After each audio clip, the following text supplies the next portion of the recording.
Good evening, everyone. Thanks for joining me in this video. Today is Sunday, the first day of June 2025. Happy Sunday and happy new month to you all. Now, quickly, 9 persons fared dead, several injured as bomb explodes at Borno bus stop. Yes, a suicide bomber just detonated, explosive device that killed at least 9 persons at that spot. We don't really know if more people, will be added to the number of the dead bodies. This is a suicide bomber, and as I said before, the first suicide bomber detonated that bus stop incident again in Abuja. This period is all about suicide bombing. That is what is going to be happening these days now. However, that is not the major issue now, as another attack has happened in Benue State, killing 19 persons. That Benue issue will be what I'm going to talk about in my next video. Now, let us take a look into this. There is something that happened during Goodluck Jonathan. It happened again, but people did not politicize it. They did not share it as much. And what could that be? The Chibok girls. You must have heard about Bring Back Our Girls during Barack Obama administration. That is the first time I saw Aisha Yusuf, during the campaign to bring back our girls when they were kidnapped. I'm talking about the Chibok girls. Unfortunately, people who carried out that attack, that masterminded that kidnapping, that sponsored the kidnapping, most of them are in Aso Rock today. Most of them are in government houses. These are not, a secret to us. It is something that is in the public space. You can even Google and see the details of what I'm talking about. However, looking at what is about to happen again, there is a news. Should I say news? There is an information that is alleging that the incident is about to happen again. This time around, North Borno State, they are targeting Yobe, that school children are going to be kidnapped in a massive fund like what happened in Chibok girls. Then, something always run my mind anytime all these things are coming. And what could that be? How long are we going to continue in bondage? Yeah, we are living in bondage. But the question is, how long are we going to continue living in this bondage? How long? This is a very important question people need to ponder. Yes, your children might not be among people they are kidnapping. Your father, your parents, your brother, your siblings, your friends might not be among people who are being affected by all this rascality. But this is a very important question you should ask yourself. How long are we going to continue in this bondage? It is a food for thought. It is something that we must continue to think. If someone from Southwest, a Yoruba man, eventually becomes the president of Nigeria, the North will kick against it. They will plan against it. Just look at what happens to Jonathan. It is already happening to Tinubu. Neither Jonathan nor Tinubu have the solution to the problem of Nigeria. And people who want to remove them don't still have the solution to the problem. So it is important we all understand what is actually going on. This is a very big bondage that we have found ourselves in. And I am asking the question, how long is it going to take us to eventually escape from all these things? You might be making your money, you might be doing your business. That is not important, because a lot of people want even their families to die, because if their family will even affect their business, let their family die. A lot of people are putting their money above your freedom, putting their money, their businesses above your security. The whole rich men in Nigeria, I'm sorry to say the whole, because when something comes to 80%, you can generalize.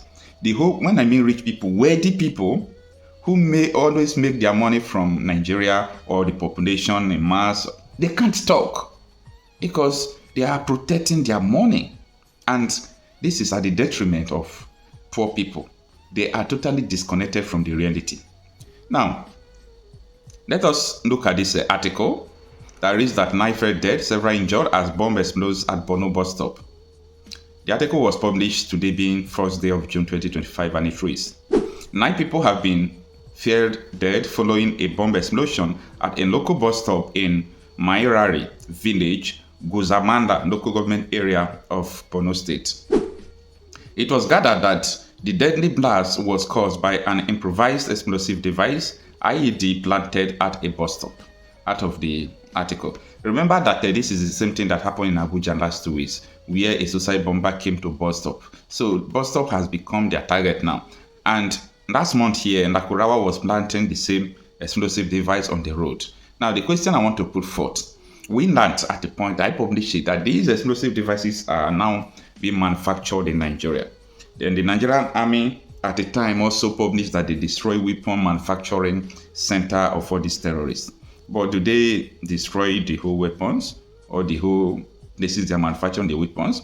Because I know, I got the information. All these explosive devices now they are being manufactured in Nigeria. So if terrorists can start manufacturing bombs in Nigeria, I don't really know how long this bondage is going to be. But freedom is not an option. It's something that is inevitable. It's not something that you said neither freedom or any other. You can't gamble your freedom. That is just the statement I want to pass. You can't gamble your freedom. Nigeria has gambled their freedom a lot, and now we all are living, in denial of freedom. Now, the explosion occurred around 11 a.m. on Saturday, and many people were reportedly injured. The Punch reports that the Speaker of Borno State House of Assembly, Right Honorable Abdulkarim Lawan, has confirmed that 9 people were killed by IEDs planted by terrorists at a local bus stop in Mairari village, Guzamala local government area. And this is what he said. It is unfortunate that 9 of my resilient constituents were killed by planted IEDs while waiting to board vehicles at a local bus stop in Mairari village, Lawan said. May Allah grant their souls Ajanatu Ferdus. I also pray for the swift recovery of those currently receiving treatment in hospital in Mongono and Maiduguri. The speaker lamented the continued attacks on the region, noting that Mairari village had previously been resettled twice with full civil authority, making it unique in Guzamala local government area, but had again been deserted due to renewed Boko Haram and ISWAP activities. He explained that many displaced residents currently taking refuge in Mongono, Guzamala, and Maiduguri frequently return to Mairari to farm. Unfortunately, terrorists monitoring the environment planted IEDs at the local bus stop, which exploded while they were waiting to board commercial vehicles back to their destination, he narrated. Lawan extended his condolences to the families of the deceased and those injured in the blast. He appealed to the military authority and other security agencies to intensify efforts to restore security in Guzamala, particularly in Gudumbandi, the council headquarters, and Mairari village areas, which have long remained under the control of Boko Haram without any civil authority. All right, let me stop the article here. And the question returns to you. How long are we going to live in this falsehood? We are living in falsehood. We are living in illusion that you have a sovereign country where Boko Haram terrorists are in charge of the country. They do whatever they want to do and go away with it without police arresting them, without charging them to court. And the same terrorists, if they are tired of fighting or they are hungry, they can just make call and say, we are going to repent. And the same federal government will clothe them, give them food, give them work, put them into the military, put them into oil company. We are living in a full denial of the taste of freedom. And I will continue to say this. With this, I have the conviction that this country will never work again. It's not because of who becomes the president or who doesn't become the president. Nigeria is beyond who becomes the president. Nigerians' prosperity, their protection is beyond presidency. Who is a president? What can president do? I used to give an example to people because of what transpired during the tenure of Goodluck Ebele Jonathan, where almost half of the military, they literally stopped taking orders from Jonathan. A lot of things that happened, it shouldn't have happened, but people just colluded and frustrated the man out of office, and that is what they are still trying to do today.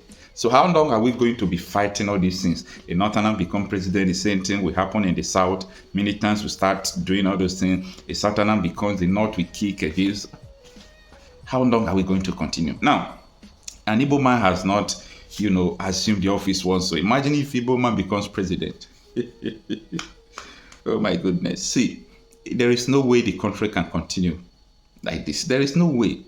There is no country that don't have problem, right? Yes, no country. So many countries are still in war, so many countries, a lot of things. But if you see a nation where their leaders sponsor insecurity against their people, it's peculiar. It's totally different. Yeah, totally different. And that is the situation of Nigeria.